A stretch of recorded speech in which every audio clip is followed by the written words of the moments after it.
सांगली म्हैसाळच्या पाण्यासाठी रक्त घ्या पण पाणी द्या अभियान राबवण्यात येणार। सांगली जिल्ह्यातील जत तालुका दुष्काळी तालुका आहे। आजपर्यंत टँकर आणि चारा टंचाईवर अब्जावधी रुपये खर्च झाले। सन 1988 पासून जतला म्हैसाळचे पाणी द्यावे यासाठी संघर्ष सुरू आहे, पण 2024 उजाडले तरीही पाण्यासाठी संघर्ष करावाच लागत आहे।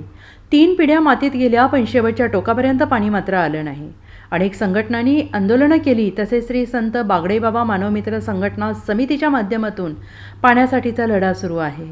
2019ला पाण्यासाठी संख ते मुंबई मंत्रालय पायी दिंडी काढली। त्यावेळी शासनाने जतला द्यायला पाणीच नाही असं सांगितलं, त्यामुळे खरी परिस्थिती जतकरांना समजली। सन 2019मध्ये शेजारील मंगळवेढा तालुक्यात पाणी गेले, पण जत पूर्व भागातील पूर्णतः 48 गावे अर्थतः 17 गावे अशी 65 गावे आजही पाण्यापासून वंचित आहेत। या जत पूर्व भागातील 65 गावांना म्हैसाळचं पाणी द्या, अन्यथा म्हैसाळच्या पाण्यासाठी रक्त घ्या पण पाणी द्या अभियान राबविण्यात येणार असल्याचं तुकाराम बाबा महाराज यांनी सांगितलं आहे। तसे निवेदनही सांगली जिल्हाधिकारी यांना देण्यात आलेलं आहे। जत तालुक्या म्हैसाळ योजनेपासून वंचित असणाऱ्या सर्व शेतकऱ्यांना घेऊन आज आम्ही कलेक्टर साहेबांना निवेदन देण्यात आलो आहे। त्या निवेदनात असं म्हटलेलं आहे की रक्त घ्या पण पाणी द्या। ही वेळ आमच्यावरती का निर्माण झाली तर 2022मध्ये 5 डिसेंबर 2022ला जेव्हा त्यावेळेसचे म्हणजे आता सध्याच मंत्री आहेत सामंत साहेब स्वतः त्या ठिकाणी आले आणि येऊन त्या ठिकाणी मुचंडी असेल किंवा गुड्डापूर असेल, तिकुंडी असेल, उमदी असेल, संख असेल, गुड्डापूर असेल, अशा अनेक भागामध्ये दौरा केला आणि त्यावेळी एवढी मोठी घोषणा केली की म्हैसाळ योजनेचं पाणी जे सोप्या पद्धतीने जाऊ शकते ते 8 दिवसात लवकर मिटिंग लावून पाणी जाणार, ह्या पद्धतीची घोषणा केली।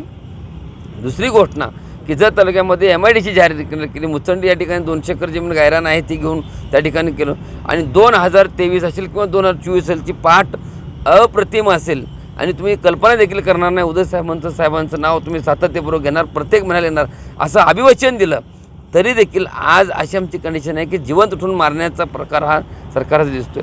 ज्यावेळेस 8 तलावाचं पाणी एकत्र करून सांगलीमधून मुंबईला गेलो, माननीय मुख्यमंत्री साहेबांच्या भेटीसाठी अन्न पाणी सगळं त्याग केलं आणि रात्री 1:30 वाजता तब्बल 1.5 तास चर्चा केली। त्या चर्चेमध्ये जत तालुक्यामध्ये ज्या भागामध्ये महाराज सायपन पद्धतीने पाणी जाऊ शकते, सोपं पाणी जाऊ शकते, त्या ठिकाणी सोडण्याचे आदेश मी स्वतः देतो आणि तुम्ही हे आंदोलन करू नका।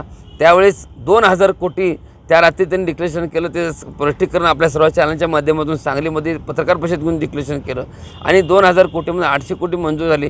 ती तत्वता मान्यता, त्यानंतर ती विस्तारित म्हैसाळ योजना, त्याच्यापेक्षा आम्हाला जत तालुक्यात जे पाणी आलं आहे, जे पाणी आमच्या हक्काचं आहे ते पाणी आम्हाला मिळावं ह्या प्रमुख मागणीसाठी आलो आहे। रक्त घ्या खरं पाणी द्या आणि हे जर करून जर तुम्हाला जर जीवन ठेवायचं नसेल तर आम्हाला इथून डायरेक्ट कर्नाटकात पाठवून द्या, आम्हाला कर्नाटकमध्ये राहू द्या, अशा पद्धतीची भूमिका देखील आज आमच्यामध्ये निर्माण झालेली आहे। एकंदरीत तालुक्यामध्ये बघितलं असता तालुक्यातली परिस्थिती 40 टँकर आता सध्या चालू आहेत। 2019ला 108 टँकर चालू होते, 36 चारा चालू होत्या, त्याच्यापेक्षा बेभावत परिस्थिती ह्यावेळेस आता निर्माण आहे। फक्त तोंडाला येऊन पाणी पोचलं जाते, 2 दिवस पाणी चालू होते, तिसऱ्या दिवशी पाणी बंद होते।